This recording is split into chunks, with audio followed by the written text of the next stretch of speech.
masallaci wannan dan tantin da aka yi masa ga marar lafiya amma ba zai ce da shi komai ba saboda ya shagaltu da wani abin daban. Watan ba a san mai itikafi ya raba hankalinsa.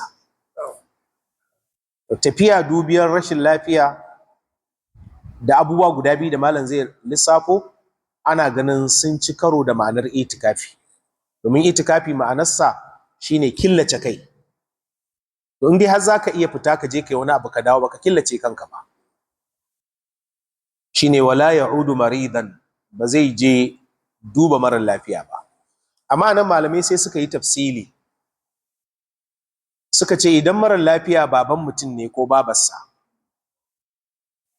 to mutum zai fita, amma in ya dawo zai fara itikafi ne, wato yankewa zai ya tafi.